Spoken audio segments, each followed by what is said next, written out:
wasn't scary, it was perfect, it was a good family river. I liked it.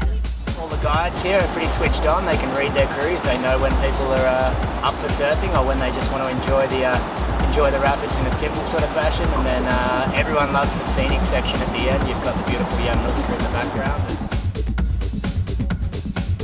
What I really like about the float section is that it gives a lot of time to actually chat with guests, tell them a lot about the history of the area. There's also some really beautiful scenery, and sometimes you get lucky and see some animals.